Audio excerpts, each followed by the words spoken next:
Le projet Montauk pourrait être considéré comme la pièce maîtresse de théorie du complot la moins connue. Mais aujourd'hui, vous en saurez un peu plus. Le voyage dans le temps, la téléportation et le contrôle de l'esprit font tous partie de cette histoire, qui ajoutera une touche mystérieuse à des choses un peu étranges ainsi que de comprendre d'où proviennent les principales sources de référence de la série Stranger Things.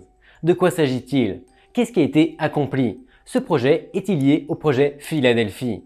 Découvrons-le tout de suite.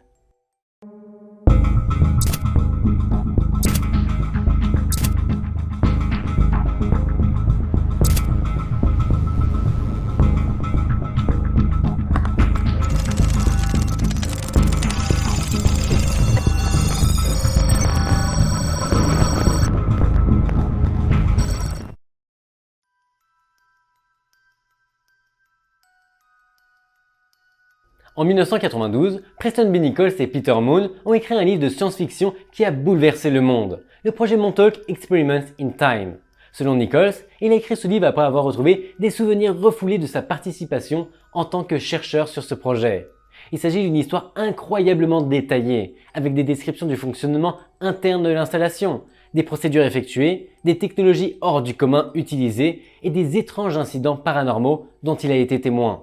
Le livre est également raconté du point de vue d'un jeune homme d'une communauté new-yorkaise qui a disparu à Montauk et a vécu d'incroyables aventures de voyage dans le temps. Le projet Montauk est une histoire inoubliable sur les mystères du voyage dans le temps. La chose la plus folle à propos de ce livre, et selon moi c'est ce qui lui a permis de faire un buzz par la suite, est que l'un des auteurs, Nichols, a affirmé que l'histoire était tirée de ses propres expériences, dont il s'est souvenu plus tard dans sa vie. Les langues se sont alors déliées et les gens ont commencé à se souvenir d'expériences similaires. L'histoire a pris une telle ampleur que les bons vieux américains se sont mis à échafauder des théories, certains allant même jusqu'à pointer du doigt le gouvernement.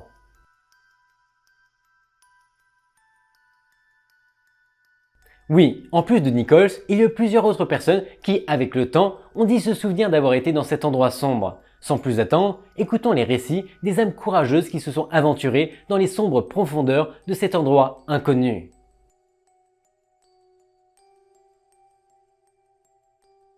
En 1984, un film de science-fiction a été réalisé sur l'expérience de Philadelphie, commodément intitulé L'expérience de Philadelphie. Mais ce n'est qu'en 1988, lorsqu'un homme de 57 ans, Alfred Bielek, a vu le film, qu'il a affirmé avoir ressenti une impression de déjà-vu.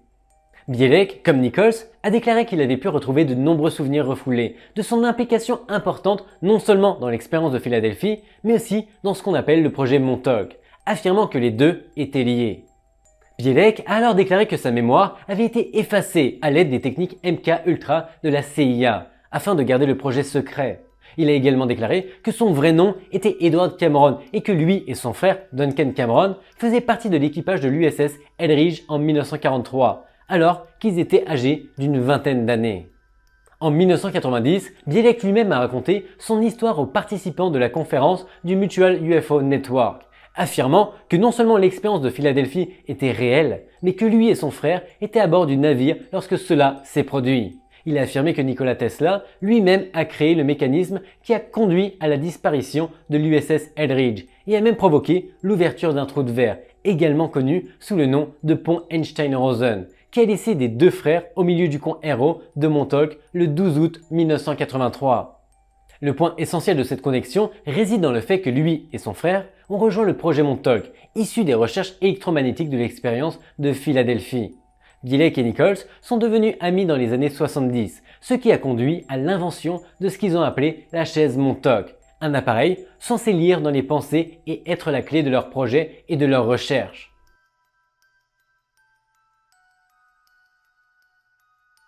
Preston Nichols écrit un livre sur son histoire rocambolesque de bricolage de la chaise Montauk, impliquant les champs électromagnétiques et produisant des pouvoirs surnaturels chez la personne chanceuse qui s'y assirait. Bizarrement, son frère Duncan Cameron était doté de capacités surnaturelles, comme le pouvoir de découvrir des objets cachés grâce à son cerveau.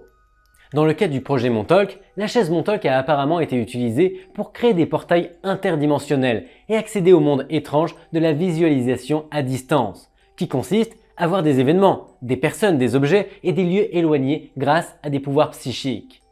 Il est inquiétant de constater que certaines des expériences les plus odieuses du projet Montauk impliquaient l'enlèvement d'enfants innocents, âgés d'à peine 4 ans. Connu sous le nom de garçon de Montauk, Nichols raconte de manière déchirante comment ces jeunes ont été arrachés à leur foyer et soumis à des tortures mentales et physiques. Malheureusement, le traumatisme était tel que la plupart de ces pauvres enfants ont passé le reste de leur vie à essayer d'oublier les expériences horribles qu'ils avaient vécues au camp Héros.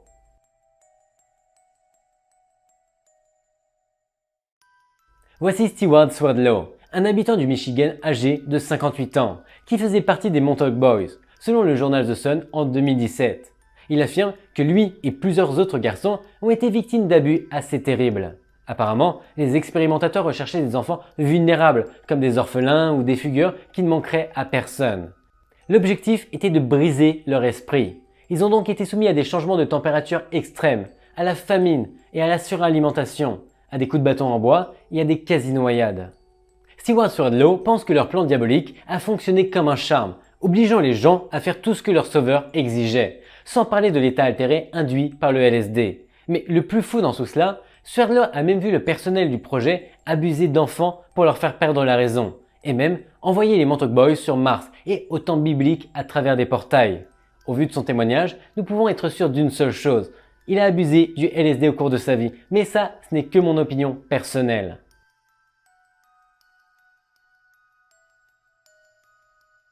Joe Lofreno, de Montauk, aujourd'hui âgé de 56 ans, a passé 18 ans de sa vie à travailler au camp Héros State Park, qui, il est convaincu, abrite certains des secrets les plus sinistres de Long Island. Ces cauchemars sont déminés par les sombres dessous de bunkers et après 40 minutes d'hypnose, il est convaincu d'avoir été l'un des Montauk Boys, décrit dans le livre de Preston Nichols, victime d'expériences vraiment horribles. Le New-Yorkais estime qu'il a été enlevé et maltraité au cours des étés étouffants de 1980 et 1981, alors qu'il n'était qu'un garçon de 12 ans. Il se souvient que, sous hypnose, un gamin inconnu lui a demandé de l'accompagner à la base. Lorsqu'ils sont arrivés, 2 hommes en civil les attendaient, avec d'autres enfants qu'ils ne connaissaient absolument pas. Ils ont été menés à travers la batterie 113, un tunnel d'artillerie datant de la Seconde Guerre mondiale et aujourd'hui fermé, jusqu'à une station de métro située à l'intérieur de la base. L'employé du parc d'État de Camp Héros se souvient d'avoir été allongé sur une table avec des fils attachés sur sa tête. Il affirme qu'ils ont été testés comme des rats de laboratoire, qu'il a aperçu une 50aine d'autres enfants et que certains d'entre eux ont été exterminés par la suite. Le New York Post prévient qu'il serait trop facile de considérer Lofreno comme un fou, mais il a un emploi au parc, une bonne relation avec ses enfants et ses voisins le considèrent comme un ami. De plus, sous hypnose, il s'est rendu avec un collègue à l'endroit dont il se souvenait dans ses visions, et ils y ont trouvé les vestiges d'une structure souterraine. S'il lui donnait un bulldozer et l'autorisation de creuser, il est sûr qu'il trouverait des structures en béton enterrées sous la terre.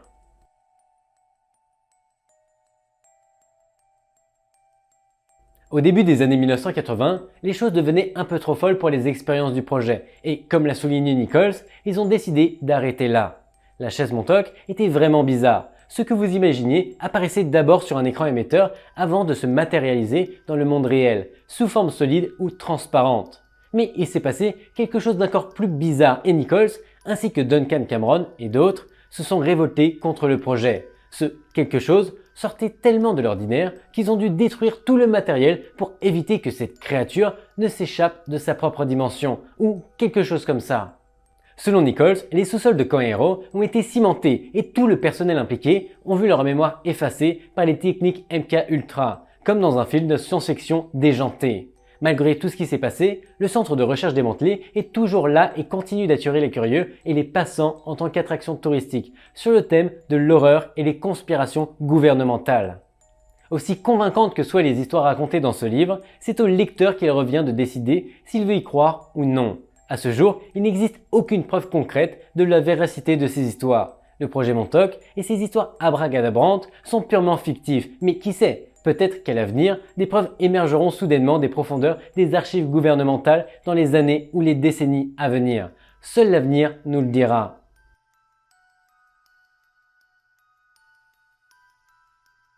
Le projet Montauk et Stranger Things présentent de nombreuses similitudes. L'une des plus évidentes est que les deux histoires impliquent des phénomènes surnaturels et de mystérieuses expériences gouvernementales. Dans les deux cas, les protagonistes doivent découvrir les secrets de ces expériences et utiliser leurs nouvelles connaissances et leurs nouveaux pouvoirs pour lutter contre les forces sinistres. Les deux histoires mettent également en scène un groupe d'enfants.